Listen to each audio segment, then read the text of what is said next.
Thanks for joining us after lunch. You came back. I hopefully will keep you entertained enough that this won't turn into the after lunch nap, but I totally understand it's after lunch. So my name is Tiffany Johanson, and I work with the Baldwin Group, but we have been working with ReSource Pro for quite a while, and it's one of my favorite relationships. So in the networking table discussions yesterday, it was really interesting because we were sat with some other participants, and we were just talking about lean processes. That's the table that we picked, was lean processes. And as we were kind of asking each other, what are some of the challenges that you face and what are you guys experiencing right now, we all had a little bit of a common thread at that table where everybody was telling us that they had situations where they were trying to get multiple locations, recent acquisition teams into the new national processes, figuring out what those national processes looked like, how we got people on board with them as they come on and join the team from different regions, different previous ideas, and they're very attached to those previous ideas for a lot of good reasons. So how do we incorporate that and get that all together? I thought that was really nice to hear and see that we had so much in common, right, as we come together. And so today we're going to pull on some additional common threads. Okay, we're going to talk about another commonality. We've heard some really great topics today. Especially, I really have appreciated this retail track. It's been very interesting and enlightening, and we do love employee benefits, don't we? I always tease my husband because he works in turf grass management. And so he does a lot of science, and him and his other turf grass guys, they always get together and they talk about the grass blades and they talk about the bugs. And I'm like, nerds, but we're just as bad. All right, so today though, we've heard about the value streams. That's a common thread, right? We all recognized that common renewal value stream that they put up on the screen. I think we all recognize that, and we're working within the same general structure, right, in employee benefits. And we also heard about how to optimize our processes and partner with ReSource Pro in that. And so what we're going to talk about today is actually a specific task that is a really great opportunity to work with ReSource Pro.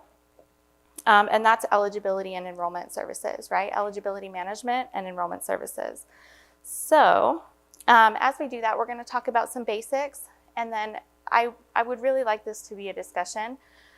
So please participate. There's green tickets for active participation, and I get sick of hearing my own voice too much, so help me out a little bit, please. So as we do that, though, we're going to talk about common hurdles, and we're also going to talk about how to set up that detailed process to set both ourselves, our clients, and our ReSource Pro partners up for success. All right, who in this room would actually love to stop doing enrollments for their clients, right? It's kind of funny because we go out to some of our different offices, and we're in that active phase of like getting them all onto the same page right now. And I'll say, all right, guys, what are you doing for eligibility right now? What are you doing for eligibility management? And they all kind of sit there quietly. And I'm like, I know you're doing it. Let's just talk about it, right? So a lot of times they don't even want to fess up, or they're worried that I'm going to maybe try to tell them to stop. Because a lot of times we do hear, if it was up to just like upper management and our legal teams, we probably would stop. It is a liability, right? And so there are a lot of reasons, though, that we know that that's not ever going to truly go away. There are going to be clients that we need to do this for, and we can't really just blanket say we can't do that anymore. So how do we manage that properly as brokers, as consultants and partners with our clients, and as good stewards for the companies that we work for? What are some reasons that you guys have heard that we have to do in this service, that we have to perform this service? Why will it not go away? If we don't, another broker will. Yep, what else?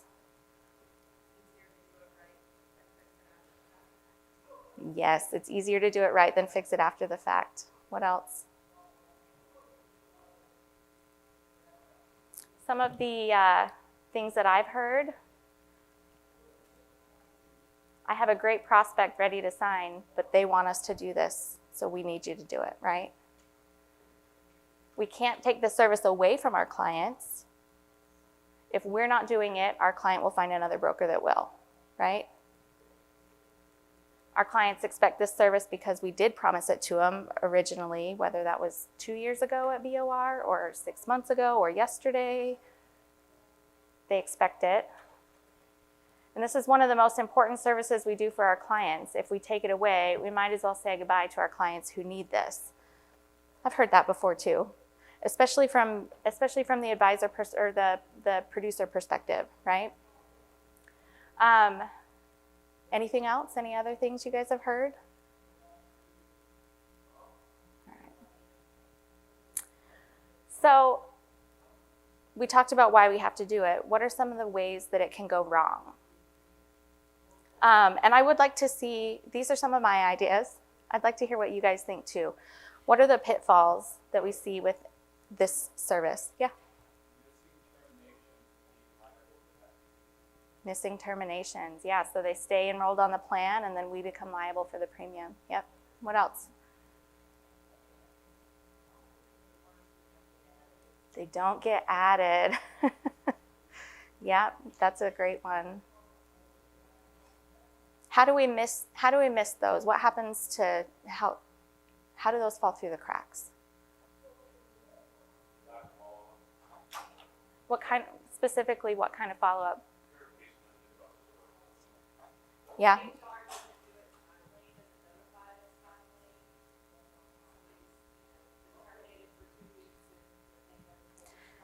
Yeah, we don't work there, right?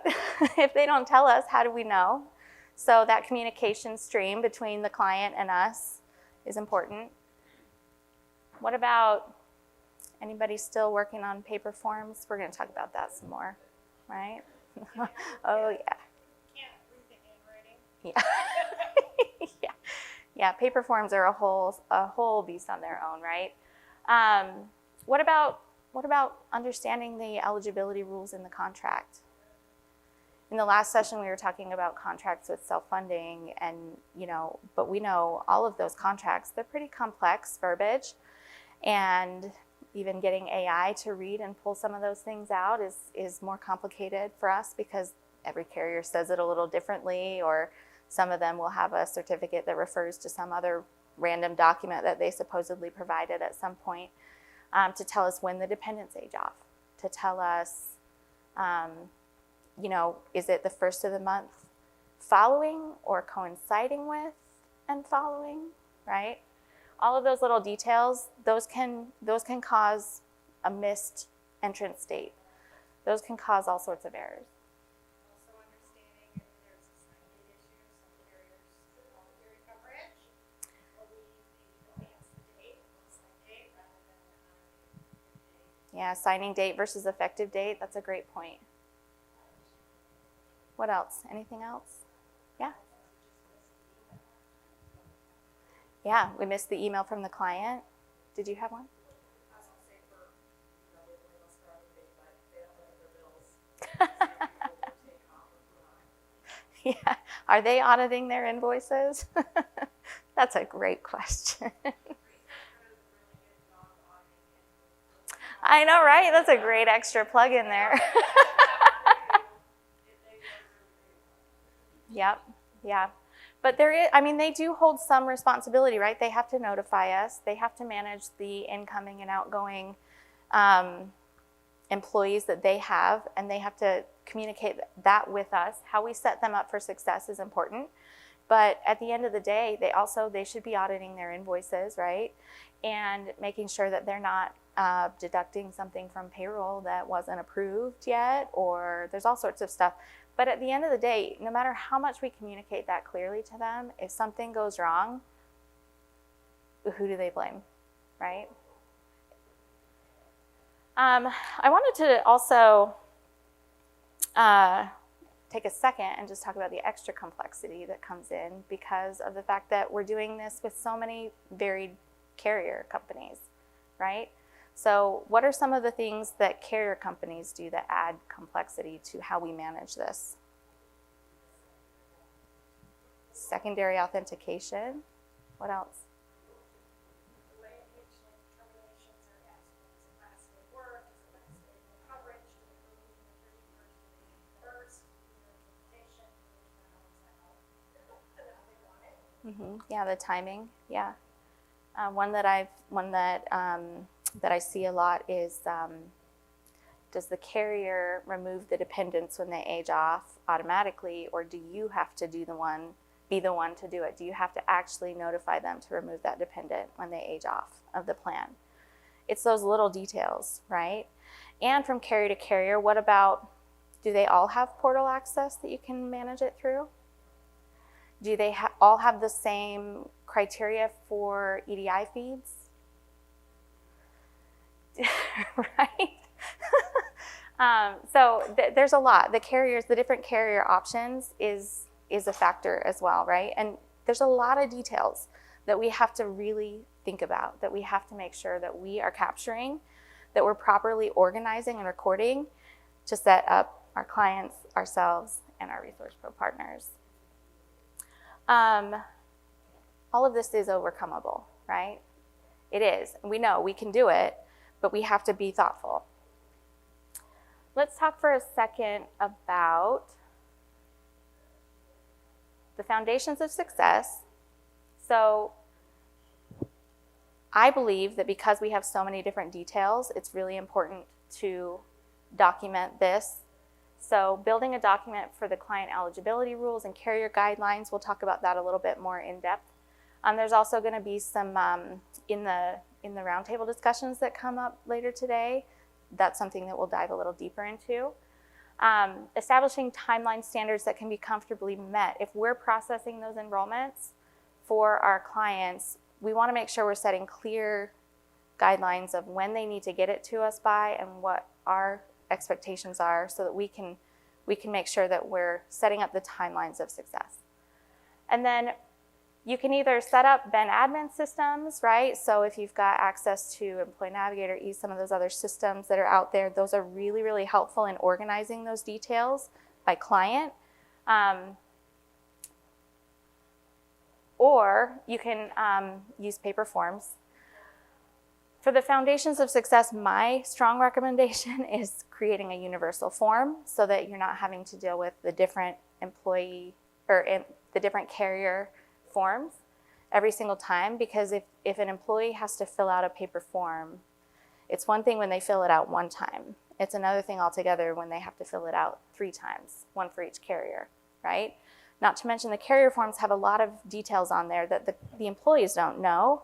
So if it asks for a plan number, a policy number, they probably don't have that information. They're new, right? So did the HR person give them that? Are they filling it in before it gets to you? Did you create it as part of like a fillable template for them? So those are little details, but if they skip one field, they'll skip 100 fields, right? We all know that. So I recommend a universal form that has all of the plans that they can set up, right? Or enlist and elect in one place, so that there's less field skips. They only have to put in their personal information one time, and they don't have to know all those little details. That can be a hurdle sometimes with the specific carriers though, right? So there are ways around that too. We've found that when we work with the carriers, with their eligibility departments specifically, they will tell us what they'll accept and what they won't accept. So if we can give them the enrollment form with the employee's signature on it, and then we can have it transposed into their form and submit both at once, that will often qualify as the signature from the employee. You also need to ask, will they accept electronic signatures, or does it have to be, like when it's a paper app, does it have to be the regular signature? So knowing those details and documenting them is part of that foundation of success. So when we talk about building carrier guidelines, that's kind of what we mean, is what will they accept, what will they not accept, how can we administer this by carrier so that we really know what we need to do. I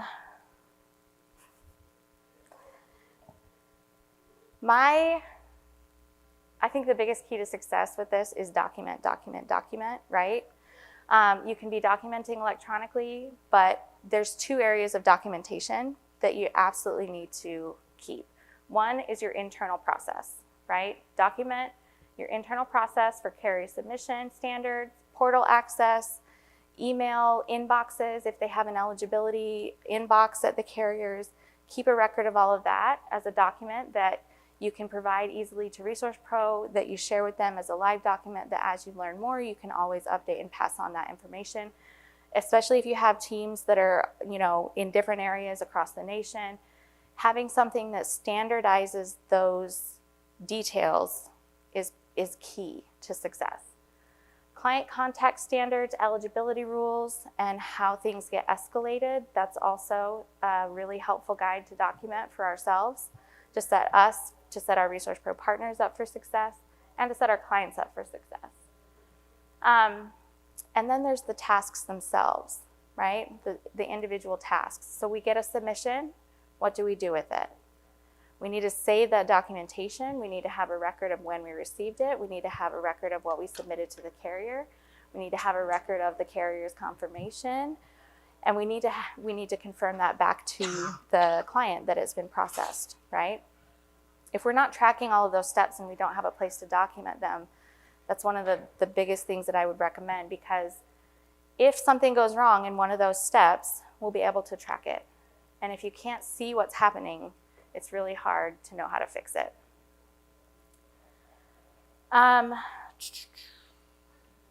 Sorry. Oh, that's not me. I thought I made that noise. All right, so we're documenting everything. What are some of the additional challenges that we face with uniformity and consistency in a process like this? You've got multiple people touching it. You've got multiple people organizing it. You get a new client. You've got to get them added.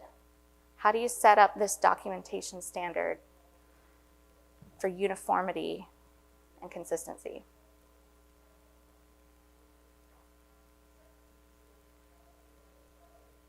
Do you guys have toolkit libraries or anything that your colleagues have access to? You can share live documents. Include, right, internal. Yeah. Do you have an AMS that allows you to store workflow activity records and attach the different documents to, right, to track, to show something is due, past due, set standards, and set up the structure in your system for that? What if somebody, how can you quality control that? How can you find out if somebody's not following the process? Any ideas? Now, how do you audit something like that? Because we're looking at, these are tasks that come in every day, right? And it could be hundreds of tasks depending on how many clients we do this for.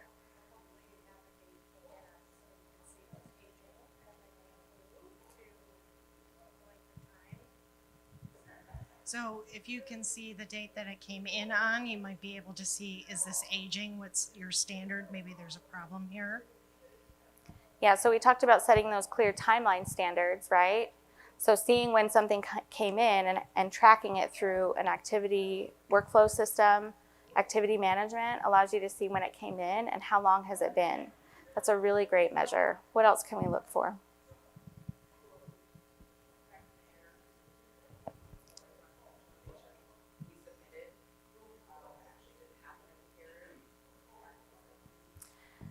Yeah, tracking errors, figuring out what went wrong, right? And then where in the process can we tighten that up a little bit? Take it off the service team and have direct submission. Will you say more about that? Mailbox.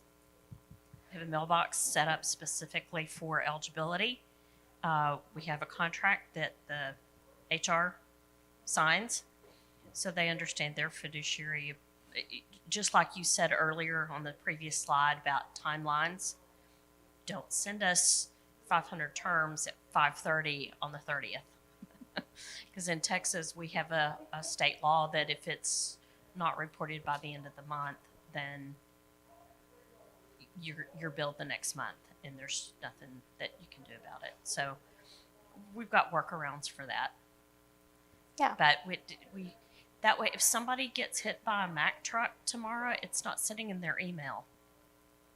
It goes directly to a shared mailbox where multiple people have access to it and can pull it and work it, and they enter an activity. So Yeah, that's a really good point. So what she's talking about really is centralization of these resources, right? So make sure you've got this set up as a company-wide, and not by individual team, not by individual office, having one inbox that everything flows through, right?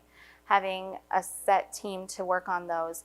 Your Resource Pro team is a really great way to do that, because you can have them have direct access to the inbox. They can record the activities and even provide that communication back to the clients, just setting them up in a way that the client will not even know the difference between it being Resource Pro and being you, right? They don't know. I don't think they really care in that regard, but it's all coming through you, and it's still a service that you're providing. So this is an example, again, of just a streamlined workflow that you can set up for documenting, training, and monitoring an effective process of eligibility management. So the client submits the change, right? Hopefully through a centralized system. You could have two, but they're still going to be centralized. So let's say you have some clients that are on paper and they're sending them into an inbox, but then you have some clients that you've been able to get onto an online enrollment system. And so you could have two, but they're centralized, right? And we keep it narrowed down to that. So the client's submission, then it gets reviewed against the policy's eligibility rules and carrier guidelines. So that's where keeping track of that. We didn't really dive into this when we were talking about how to capture what could go wrong, but we talked about the complexity of the different carriers, the eligibility rules, and the contracts.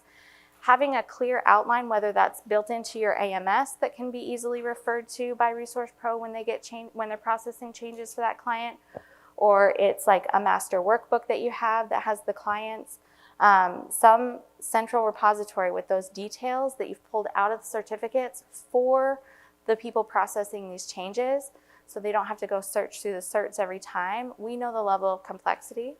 So setting that up is going to be a really great way to keep it moving, right? If more info is needed, that often happens. There's missing information. Something doesn't match with the eligibility rules that were outlined for that client. You've got to go back to the client and you've got to ask for clarification. Then it goes back to the client. And then once we get all of that detail, we make the changes either using carrier portals in this example, or if there are EDI feeds available, then have those go right on through. I actually had a producer that I heard through the grapevine didn't want EDI feeds set up for any of their clients that were on like Navigator or Ease.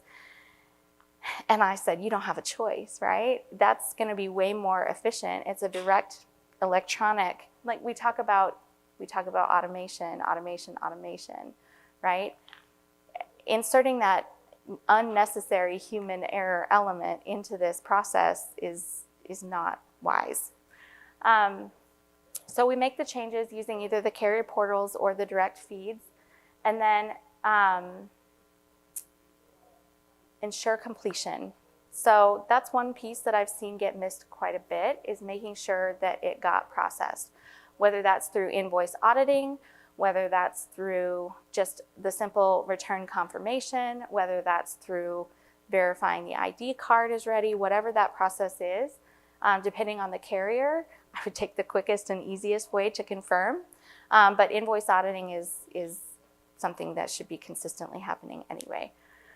And then save documentation of both the submissions and the confirmations in your activity management system. Close it out so you know that it was handled timely. And then let the client know that it was processed.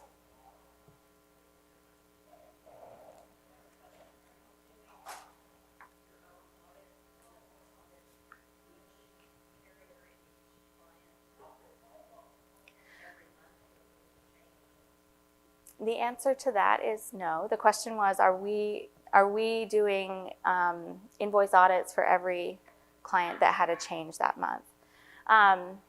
I would say no. What I like to do, my preferred method, is to provide a notification with clear guidelines and a training to the HR person at the company, and I let them know that that one is on them. That one is their responsibility.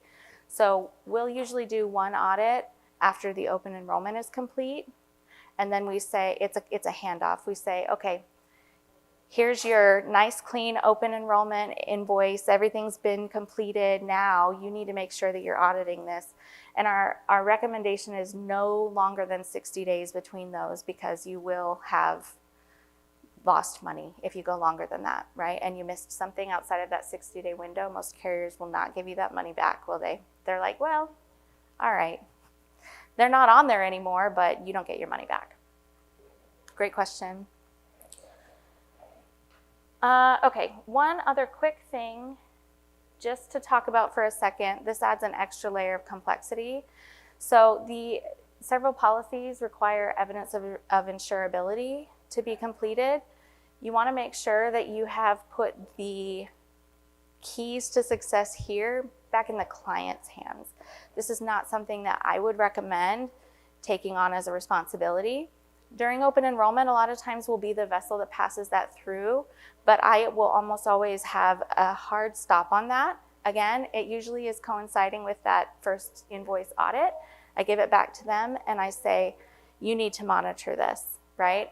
And make sure that you're not payroll deducting until you get that letter of approval. Make sure that you know when it's been updated so that you can appropriately update your payroll. But there's so much within that with their payroll that is, they have to be on top of it, right? And it's really not appropriate for us to take on the ongoing management of that. We can help give them the keys to success. All right. So again, just if you haven't set this up yet with ReSource Pro, you can talk to your ReSource Pro consultants to do it. This isn't like an ad or a plug, but I don't like doing this, so I don't know. I don't know why we wouldn't use ReSource Pro for this. It's something that if you can organize it well, if you can give them the tools that they need, this is a really, really great way for them to help support us and our clients. So starting from existing documentation, gathering and building toolkits, and ensuring everyone is trained, consistently following those centralized processes and centralized tools. And then, you know, if you have anybody that's hesitant, help them understand why this is a good change for them. If they even need to understand why legal says we probably shouldn't be doing this in the first place, that sometimes is just enough for them to say, okay, you're right, you know. We'll let the process do its own thing. So, and then audit, do your quality controls, right? Some of the things that we talked about. All right, that's it for me. Thanks, everybody.